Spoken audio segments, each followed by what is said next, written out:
Hello friends, ഇന്ന് നമ്മൾ നോക്കാൻ പോകുന്നത് പ്രീവിയസ് ഇയർ ക്വസ്റ്റ്യൻ സീരീസിലെ വോളിയം 1 പാർട്ട് 3 ആണ്. 2024 ജനുവരി 20 നടത്തിയ LDC account and cashier stage 4 question പേപ്പറാണ് നമ്മൾ നോക്കിക്കൊണ്ടിരുന്നത്. അതിന്റെ പാർട്ട് 3 ആണ്. പാർട്ട് 1ഉം പാർട്ട് 2ഉം കാണാത്തവർ ആരെങ്കിലും ഉണ്ടെങ്കിൽ ലിങ്ക് ഡിസ്ക്രിപ്ഷൻ ബോക്സിൽ കൊടുത്തിരിക്കാം. അപ്പൊ നമുക്ക് വീഡിയോയിലേക്ക് പോവാം. 51ാമത്തെ ക്വസ്റ്റ്യൻ നോക്കാം. സാധുജന പരിപാലന സംഘം രൂപീകരിച്ചതാര്? Option D Ayyankali.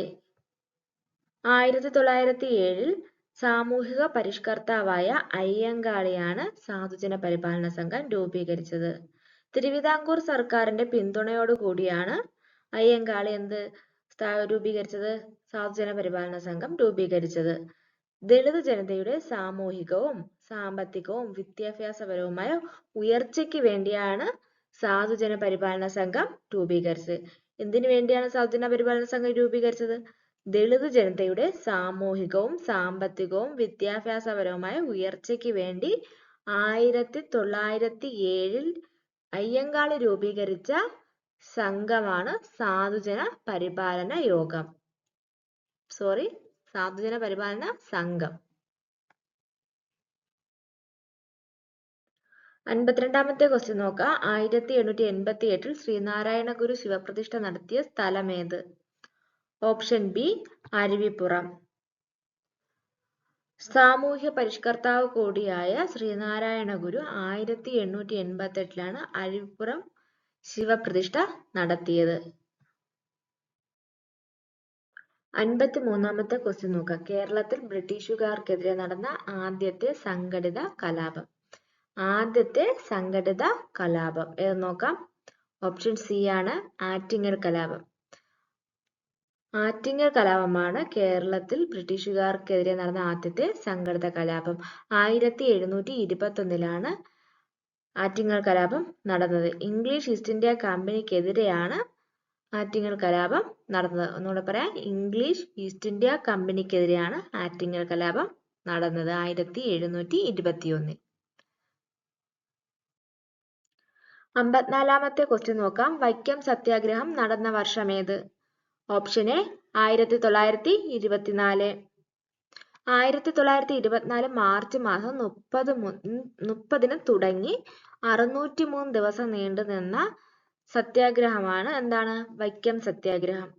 കോട്ടയം ജില്ലയിലെ വൈക്കം മഹാദേവ ക്ഷേത്രവുമായി ബന്ധപ്പെട്ടാണ് വൈക്കം സത്യാഗ്രഹം നടന്നത്.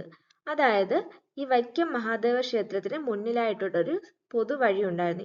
ഈ പൊതുവഴിയിലൂടെ സമൂഹത്തിലെ എല്ലാ ജാതിക്കാർക്കും സഞ്ചരിക്കാനുള്ള സ്വാതന്ത്ര്യം നേടിയെടുക്കുന്നതിന് വേണ്ടിയാണ് വൈക്കം സത്യാഗ്രഹം നടന്നത്. വൈക്കം സത്യാഗ്രഹം നടന്നതെന്നാണ് 1924.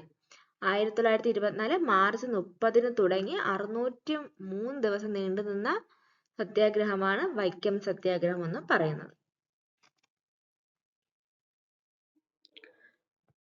55ാമത്തെ ക്വസ്റ്റ്യൻ നോക്കാം. ധീവര സമുദായത്തിന്റെ അവകാശങ്ങൾ സംരക്ഷിക്കാൻ വേണ്ടി പണ്ഡിറ്റ് കുറുമ്പൻ നേതൃത്വം നൽകി സ്ഥാപിച്ച പ്രസ്ഥാനം? ഓപ്ഷൻ സി അരയ സമാജം. 1907 പണ്ഡിറ്റ് കുറുമ്പൻ അരയ സമാജം സ്ഥാപിച്ചത്. 56ാമത്തെ ക്വസ്റ്റ്യൻ നോക്കാം. കേരളത്തിൽ ബ്രിട്ടീഷുകാർ നിർമ്മിച്ച ആദ്യത്തെ റെയിൽവേ പാത ഏത്? ഓപ്ഷൻ ബി ബേപ്പൂർ മുതൽ തിരൂർ വരെയാണ്. 1861 മാർച്ച് 12 ബ്രിട്ടീഷുകാർ ആദ്യത്തെ റെയിൽവേ പാത നിർമ്മിച്ചത്. ചാലിയത്തായിരുന്നു ഇതിന്റെ പ്രധാന ആസ്ഥാനം എന്ന് പറയുന്നത്. എഞ്ചിൻ ദിശയൊക്കെ തിരിക്കുന്നതിന്റെ അവിടെ തന്നെയായിട്ട് ഒരു വലിയ കിണറുണ്ട്. വണ്ടിക്കിണർ എന്നാണ് ഇതിനെ അറിയപ്പെട്ടിരുന്നത്. ഒന്നുകൂടെ പറയാം, 1861 മാർച്ച് 12 കേരളത്തിലെ ആദ്യത്തെ റെയിൽവേ പാത നിർമ്മിച്ചത്. ബേപ്പൂർ മുതൽ തിരൂർ വരെയാണ് ഇതിന്റെ സഞ്ചാരം ആദ്യം ഉണ്ടായിരുന്നത്. 57ാമത്തെ ക്വസ്റ്റ്യൻ നോക്കാം. പയ്യന്നൂർ ഉപ്പ് സത്യാഗ്രഹത്തിന് നേതൃത്വം നൽകിയ വ്യക്തി ആര്? Option D K Kelappan. Malabar മേഖലയിൽ കോഴിക്കോട് മുതൽ പയ്യന്നൂർ വരെയായിരുന്നു ഉപ്പ് സത്യാഗ്രഹത്തിന്റെ ജാഥ. 58ാമത്തെ ക്വസ്റ്റ്യൻ നോക്കാം. കേരളത്തിൽ ആദ്യമായി രൂപം കൊണ്ട സ്വകാര്യ bank? Option A Nedungadi bank. 59ാമത്തെ ക്വസ്റ്റ്യൻ നോക്കാം. 2024 നടക്കുന്ന ഒളിമ്പിക്സിന് വേദിയാകുന്ന നഗരം. Option A Paris.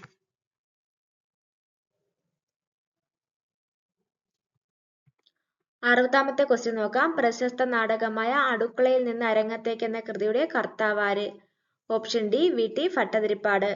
വി.ടി. ഭട്ടതിരിപ്പാടിന്റെ മുഴുവൻ പേര് വെള്ളുത്തുരുത്തിത്താഴത്ത് രാമൻ ഭട്ടതിരിപ്പാട് എന്നാണ്. അദ്ദേഹത്തിൻ്റെതാണ് അടുക്കളയിൽ നിന്ന് അരങ്ങത്തേക്ക് എന്ന കൃതി. ഒന്നുകൂടെ പറയാം, അടുക്കളയിൽ നിന്ന് അരങ്ങത്തേക്ക് എന്ന കൃതിയുടെ രചയിതാവ് വി.ടി. ഭട്ടതിരിപ്പാടാണ്.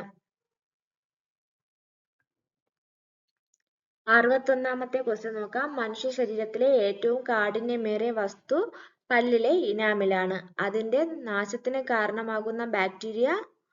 Option C lactic acid bacteria ആണ്.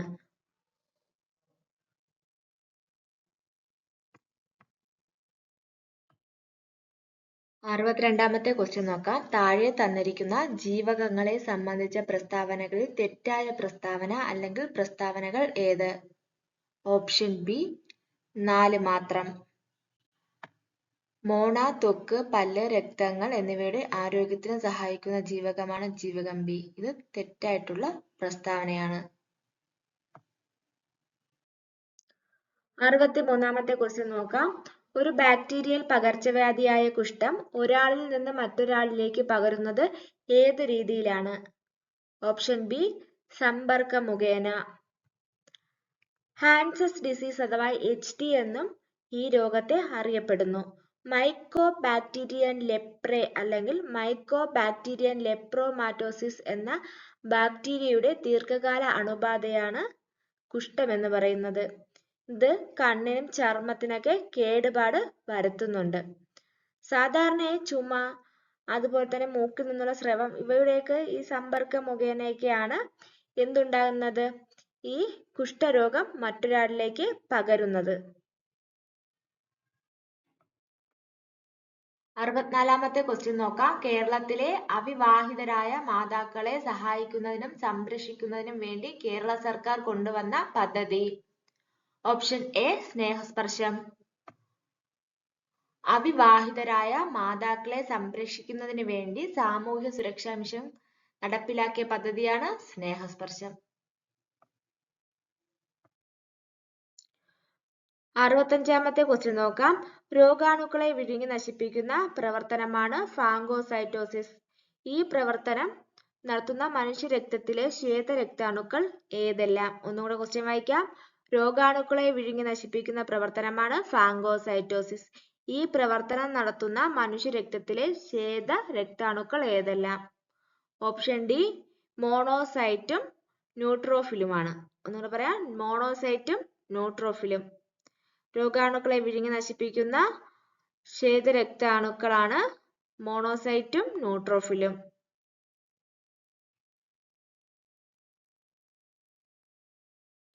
66ാമത്തെ ക്വസ്റ്റ്യൻ നോക്കാം. പയർ ചെടിയുടെ ശങ്കര ഇനം ഏതാണ്?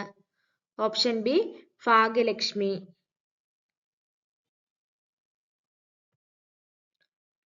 67ാമത്തെ ക്വസ്റ്റ്യൻ നോക്കാം. വനവിഭവം അല്ലാത്തത് ഏത്? ഓപ്ഷൻ ഡി മണ്ണെണ്ണ. ബാക്കിയെല്ലാം തന്നെ തേനും പശയും കോലരൊക്കെ എല്ലാം തന്നെ എന്താണ്? വനവിഭവങ്ങളാണ്. അപ്പോൾ ഇതിൽ പെടാത്തത് ഡി മണ്ണെണ്ണയാണ് വനവിഭവം അല്ലാത്തത്. 68ാമത്തെ ക്വസ്റ്റ്യൻ നോക്കാം. അമ്ലമഴയ്ക്ക് കാരണമായ വാതകം. Option A sulphur dye oxide.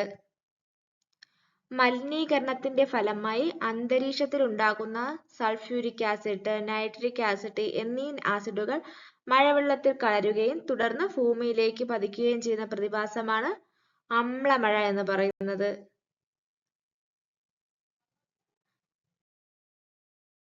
69ാമത്തെ question നോക്കാം. ഏറ്റവും കൂടുതൽ ചണം ഉൽപ്പാദിപ്പിക്കുന്ന രാജ്യം. Option C India. ചണ ഉൽപാദനത്തിൽ ലോകത്ത് തന്നെ 80% ഇന്ത്യയുടേതാണ്. ഇന്ത്യയിലെ തന്നെ പ്രമുഖ ചണ ഉൽപാദന സംസ്ഥാനം എന്ന് പറയുന്നത് പശ്ചിമ ബംഗാൾ, ബീഹാർ, ആസാം, ഒഡീഷ, ആന്ധ്രാപ്രദേശ്. ഈ സംസ്ഥാനങ്ങളൊക്കെയാണ് പ്രധാനമായും ചണം ഉൽപ്പാദിപ്പിക്കുന്നത് ഇന്ത്യയിൽ. 70ാമത്തെ ക്വസ്റ്റ്യൻ നോക്കാം. ശുദ്ധജലത്തിന്റെ pH മൂല്യം എത്ര എന്നാണ് ക്വസ്റ്റ്യൻ. ഓപ്ഷൻ എ 7 ആണ്. 71ാമത്തെ ക്വസ്റ്റ്യൻ നോക്കാം. ആറ്റത്തിന്റെ സൗരയൂഥ മാതൃക ആരുടെ സംഭാവനയാണ്? ഓപ്ഷൻ സി റുദർഫോർഡ് ആണ്.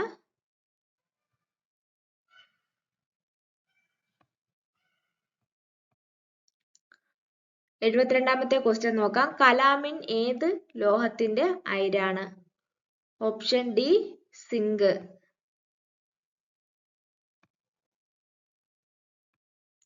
73ാമത്തെ ക്വസ്റ്റ്യൻ നോക്കാം.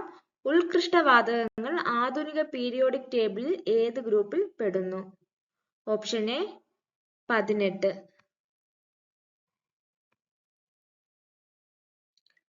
74ാമത്തെ ക്വസ്റ്റ്യൻ നോക്കാം. താഴെ കൊടുത്തിട്ടുള്ളതിൽ ഓക്സിജന്റെ ഉപയോഗത്തിൽ പെടാത്തത്?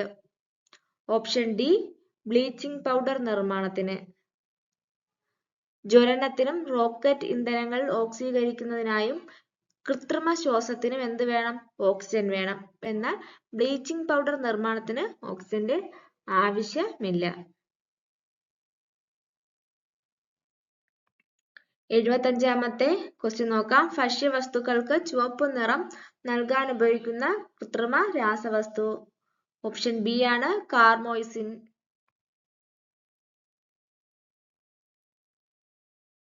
76ാമത്തെ ക്വസ്റ്റ്യൻ നോക്കാം. ഒരു വസ്തുവിന്റെ സ്വന്തം അക്ഷത്തെ അടിസ്ഥാനമാക്കിയുള്ള ചലനം ഏതാണ്? ഓപ്ഷൻ ബി ഭ്രമണ ചലനം. ഭ്രമണ ചലനം ഇപ്പൊ ഉദാഹരണത്തിനായി ഭൂമിയുടെ ഭ്രമണം എന്ന് പറയുന്നത് 24 മണിക്കൂറാണ്. ഭ്രമണം അഥവാ റൊട്ടേഷൻ എന്ന് പറയുന്നത് ഒരു വസ്തു അതിന്റെ ആക്സിസിനെ ചുറ്റി സഞ്ചരിക്കുന്ന പ്രക്രിയയാണ് ഭ്രമണം എന്ന് പറയുന്നത്. അല്ലെങ്കിൽ അതിന്റെ അക്ഷത്തെ ചുറ്റി സഞ്ചരിക്കുന്നതിനെയാണ് എന്ത് പറയുന്നത്? ഭ്രമണം എന്ന് പറയുന്നത്. 77ാമത്തെ ക്വസ്റ്റ്യൻ നോക്കാം. ബഹിരാകാശ യാത്ര നടത്തിയ ആദ്യത്തെ ഇന്ത്യക്കാരൻ ആര്? Option A Rakesh Sharma. 1984 April 2-നാണ് Rakesh Sharma Soviet Union Soyuz T-11 എന്ന ബഹിരാകാശ യാത്രയിൽ പങ്കെടുത്തത്. സല്യൂട്ട് 7 എന്ന ബഹിരാകാശ നിലയത്തിൽ 8 ദിവസം അദ്ദേഹം ചിലവഴിക്കുകയും ചെയ്തു. 78ാമത്തെ ക്വസ്റ്റ്യൻ നോക്കാം. പ്രകാശം ഒരു മാധ്യമത്തിൽ നിന്ന് സാന്ദ്രതാ വ്യത്യാസമുള്ള മറ്റൊരു മാധ്യമത്തിലേക്ക് കടക്കുമ്പോൾ അതിന്റെ പാതയ്ക്കുണ്ടാകുന്ന വ്യതിയാനമാണ്? ഓപ്ഷൻ ഡി അപവർത്തനം. 79ാമത്തെ ക്വസ്റ്റ്യൻ നോക്കാം. ചുവടെ നൽകിയിരിക്കുന്നവയിൽ താപപ്രേക്ഷണ രീതിയിൽ ഉൾപ്പെടാത്തത് ഏതാണ്? Option C ബാഷ്പീകരണം. ചാലനം, സംവഹനം, വികിരണം ഇവ മൂന്നും താപപ്രേഷണ രീതിയുടെ 3 രീതികളാണ്. താപപ്രേഷണം എന്നാൽ ഒരു വസ്തുവിൽ നിന്ന് മറ്റൊരു വസ്തുവിലേക്ക് താപം കൈമാറ്റം ചെയ്യപ്പെടുന്നതാണ് അല്ലെങ്കിൽ താപം പ്രേഷണം ചെയ്യപ്പെടുന്നതാണ് താപപ്രേഷണം എന്ന് പറയുന്നത്. ഇത് 3 രീതിയിലാണ് നടക്കുന്നത്. ചാലനം വഴിയും, സംവഹനം വഴിയും, വികിരണം വഴിയും. 80ാമത്തെ ക്വസ്റ്റ്യൻ നോക്കാം. പാരമ്പര്യേതര ഊർജ സ്രോതസ്സിന് ഉദാഹരണം ഏത്? ഓപ്ഷൻ എ 1 ഉം 2 ആണ്. കാറ്റും തിരമാലയുമാണ് പാരമ്പര്യേതര ഊർജ സ്രോതസ്സിന് ഉദാഹരണം. പെട്രോൾ, കൽക്കരി എന്നിവ പരമ്പരാഗത ഊർജ സ്രോതസ്സിനാണ് ഉദാഹരണങ്ങളാണ്. ഹലോ ഫ്രണ്ട്സ്, എല്ലാവർക്കും വീഡിയോ ഇഷ്ടപ്പെട്ടെന്ന് കരുതുന്നു. അപ്പോൾ ലൈക്ക് ചെയ്യുക, സബ്സ്ക്രൈബ് ചെയ്യുക, ബെല്ലൈക്കൻ എനേബിൾ ചെയ്യുക. അപ്പോൾ നെക്സ്റ്റ് വീഡിയോയുമായി കാണാം. Thank you for watching.